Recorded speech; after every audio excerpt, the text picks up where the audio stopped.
আমি সেই মেয়ে। বাসে, ট্রেনে, ট্রামে, রাস্তায় আপনি যাকে রোজ দেখেন, যার শাড়ি, কপালের টিপ, কানের দুল আর পায়ের গোড়ালি আপনি রোজ দেখেন, আর আরো অনেক কিছু দেখতে পাওয়ার স্বপ্ন দেখেন। স্বপ্নে যাকে ইচ্ছে মতন দেখেন, আমি সেই। বিহারে প্রত্যন্ত গ্রামে দিনের আলোয় যার ছায়া মারানো আপনার ধর্মে নিষিদ্ধ, আর রাতের গভীরে যাকে বস্তি থেকে তুলে আনতে পায়ের বরকন্দাজ পাঠান আপনি, আর সুসজ্জিত বিছানায় যার জন্য অপেক্ষায় অধীর হয় আপনার রাজকীয় লামপট্ট, আমি সেই। আমি সেই মেয়ে। আসামের চা বাগানে ঝুপড়ি কামিন বস্তি থেকে যাকে আপনি নিয়ে যেতে চান সাহেবী বাংলোয় মধ্যরাতে, ফায়ার প্লেসের ঝলসে ওঠা আলোয় মোদির চোখে দেখতে চান যার অনাবৃত শরীর, আমি সেই মেয়ে। রাজস্থানের শুকনো উঠোন থেকে পিপাসার জল আনতে যাকে আপনি পাঠিয়ে দেন 10 মাইল দূরে সরকারি ইদারায়, আর 20 মাইল হেঁটে ক্লান্ত বিধ্বস্ত যে রমণী খরা কাঁখে ঘরে ফিরলেই যাকে বসিয়ে দেন চুলার আগুনের সামনে আপনার রুটি বানাতে, আমি সেই মেয়ে।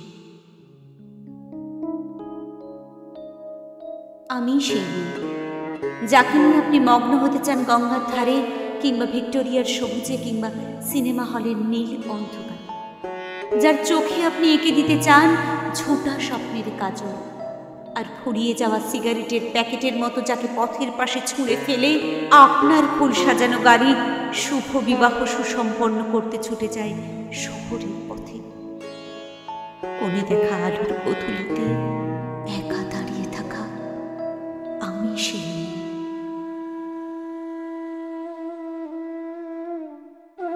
আমি সেই মেয়ে। এমনকি দেবতারাও যাকে ক্ষমা করেন না, অহংকার আর শক্তির দম্ভে যার গর্ভে রেখে যান কুমারীর অপমান, আর চোখের জলে কন্তি হয়ে নদীর জলে বিসর্জন দিতে হয় কর্ণকে আত্মচোখে, আমি সেই মেয়ে। সংসারে অসময়ে আমি ভরসা। আমার ছাত্র পড়ানোর টাকায় মায়ের ওষুধ কেনা, আমার বাড়তি রোজগারে ভাইয়ের বই কেনা হয়।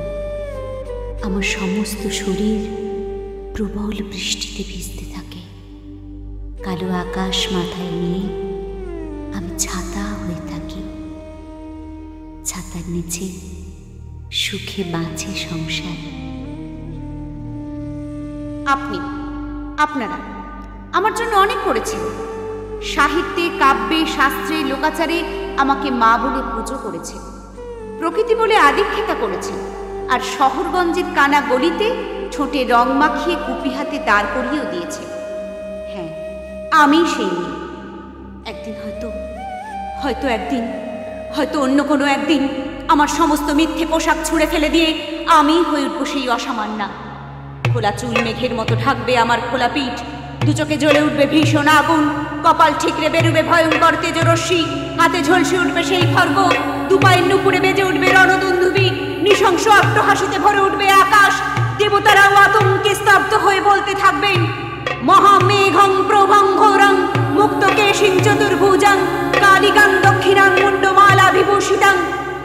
বিভৎস দাবানলের মতো আমি এগোতে থাকবো, আর আমার এগিয়ে যাবার পথের দুপাশে মুন্ডহীন অসংখ্য দেহ ছটফট করতে থাকবে। সভ্যতার দেহ, প্রগতির দেহ, উন্নতির দেহ, সমাজের দেহ। হয়তো আমি সেই হয়তো বা নিভন্ত এই চুল্লিতে মা একটু আগুন দে, আর একটু কাল বেঁচেই থাকি বাঁচার আনন্দে।